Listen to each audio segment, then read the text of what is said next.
All right, so now that we have a Lambda function set up from our prior video of how to get started with Lambda functions, what we're going to do is go ahead and link this Lambda function up to a gateway, Amazon gateway, or AWS gateway. There we go. And then what we're going to do is have this guy do a little bit of work. In this case, we're just going to respond the message out. This should give the basic default, or the basic method of how to deal with this kind of stuff. So what we're going to do is, first of all, we're going to go ahead and have this guy, rather than putting the message right here, what we're going to do, and remove from the code, we're going to put it in as a parameter that we're passing to this code. So in order to do that, this little event guy right here is what's containing all of our information about the event. So we're going to need to say event, and then square brackets, then single quotes, or double quotes, it doesn't really matter. And then we're going to say message. Now, all I got to do is come up here, grab that message, make sure I type it correctly, and then type it in here and say, hello there are we. Good. Then we're going to save, deploy, test. So see, now it says, hello there, how are you? Now, this is how Lambda function, or not Lambda functions, this is a Lambda function. This is how CloudWatch and developing in Lambda functions works. It's going to be inside the event. Now, for what we're going to be doing, it's going to be inside the query string of the event for get parameters. And inside, when you're doing a post, it's actually going to be inside the another part of the event. So we'll go into that a little bit later, or in another video. But so now what we got to do is go, okay, cool. Query string is what we're going to do, and rather than watching it type query string, we're just going to go ahead and copy and paste that one word. All right. Now what we're going to do is take this word query string, because now if we go ahead and deploy test, it breaks everything. That's not fun for development. So we're going to come in here and configure events, and we're going to say, all right, cool. You get squiggly bracket, you get squiggly bracket. Then we're going to say, quote, quote, query string, the two dots. Save, deploy, test. Yay! All right, and just to go over that, I realized I was a little fast with that one. So basically all this is a JSON object, and so I'm adding query string as a parent of message. So that way this is the same format as the gateway. So that way I can develop in here and then go back to there and deal with it. So that I don't have to do a bunch of try catches, I don't do a bunch of stuff, messy stuff. It just stays very clean, very organized. All right, so now what we're going to do is come over here to this, and I happen to already have it set. So this is API gateway, not AWS gateway. If you type in AWS gateway, it will pull up parameters, or the store down here, storage gateway, but it will not pull up API gateway. Weird flaw, just type in gateway.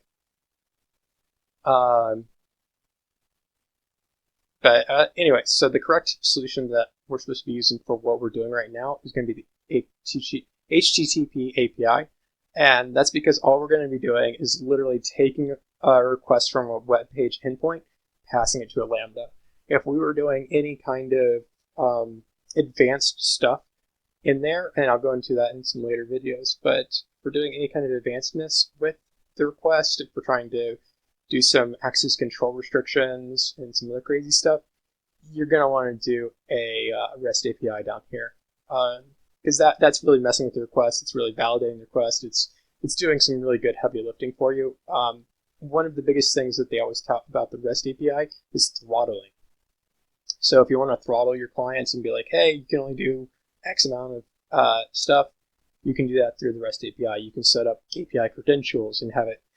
Each API credential can do different things. But anyways, for right now, we're just going to stick with HTTP API. So we're going to say build. So it's going to be like, hey, which one do you want to integrate? Or do you want to integrate? Cool. You want to go to Lambda. You want to integrate a Lambda. So what we're going to do is it's automatically going to list out all of our ones. This is why it's really good to put a category and then what your description of your task, because it will do this with every Lambda function. So it gets long when you get 30, 40 of these things going, like I have in some of my other accounts. And that's why you want to stick that convention. Anyways, so now what we're going to do is give it a name. So what do we want to call this? Testy tests are awesome. Spelling. Make sure I spell it correctly. Nope. All right. Tests are awesome. Next. So now what this is going to do is it's going to be like, hey, I'm going to put an endpoint at the end of this. So this is going to be like the folder. So because I don't really want this to be test underscore test as my endpoint, I want this to be test. So what this means is that it's a little bit more usable for a end user rather than our convenient internal inside language of this one. But you can leave it that way if you want. You can also set off different ones. So say you wanted to have get request just go to this Lambda function, and then you can add more routes down here and have different methods going to different Lambda functions. But for right now, we're totally fine with this. This is one of the major benefits that I see for API or HTTP APIs over REST APIs.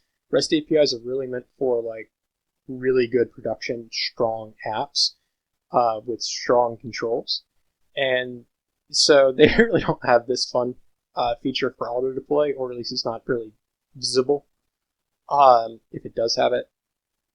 So this allows you to auto deploy all of your changes. So as soon as you make it, it'll deploy it.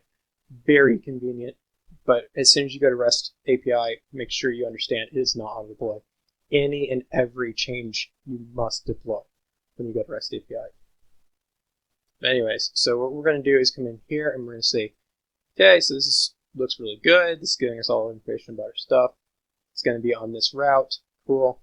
It's going to go to that Lambda. Cool. We're going to auto deploy. Cool. That's the name. Cool. So we're going to go ahead and create. All right. So it's going ahead and deploying. It's attaching deployment. It's getting all done. So now all we got to do is click this little link right here. And it's like, oh, hey, message isn't found. Okay. But remember, we put it into the folder tester. So we come over here to routes, and we can see all of our routes. So we can go ahead and say routes, \tester, question mark, message equals hello there. And then boom, hello there comes out. Test this out, be like, yo, how are you doing? See? So whatever I'm typing in here is now being printed back out. So now you can do some really fun stuff. You can throw in some IPs in there. You can link it up to a bunch of other crazy stuff. But this is the basics of just how to link up a API gateway to a Lambda function and really get you started down your path of being able to do a lot of crazy stuff. Please let me know if there's what you thought of this, and if there's anything that you think I should be doing, or anything I should make some videos on or go into a little bit more detail on. I'm just getting started, so more feedback the better. Thank you.